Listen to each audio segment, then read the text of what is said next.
फसलें केवल भोजन नहीं है जैसा कि मैं हमेशा सोचती थी। कितनी गलत थी मैं। इनमें रेशे, तेल और यहाँ तक कि फूल भी शामिल होते हैं। हमारे भारतीय किसानों को यहाँ की जलवायु के बारे में सब कुछ पता है और जिस मौसम में जो फसल उगाई जाती है उस फसल का नाम उस मौसम के अनुसार रखा जाता है। आइए देखें। फसलों के उगने के समय उन्हें नुकसान से बचाना पड़ता है ताकि पक्षी फसलों के अनाज को खा न ले, इसीलिए बीजुका की मदद से उन्हें डराया जाता है।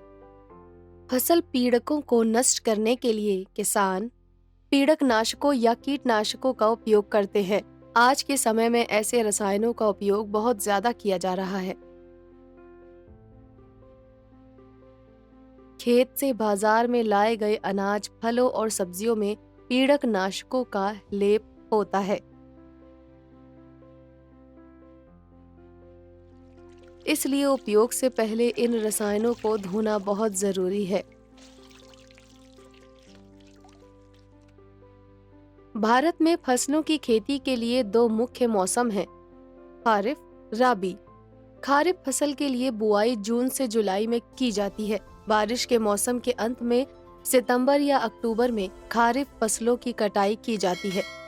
राबी फसल के लिए बुआई सर्दियों की शुरुआत में अक्टूबर से दिसंबर तक की जाती है और मार्च या अप्रैल तक फसल की कटाई की जाती है।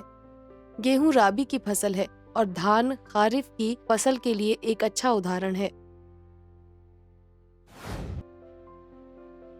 सारांश में, भारत में खेती के दो मुख्य मौसम होते हैं, खारिफ और राबी। खारिफ के मौसम के लिए बुआई जून से जुलाई में की जाती है और बारिश के मौसम के अंत में अर्थात सितंबर या अक्टूबर में इन फसलों की कटाई की जाती है। सर्दियों की शुरुआत में अक्टूबर से दिसंबर में ही राबी की फसलों की बुआई की जाती है और इनकी कटाई मार्च या अप्रैल में की जाती है। गेहूं राबी की फसल है और धान खारिफ की फसल है।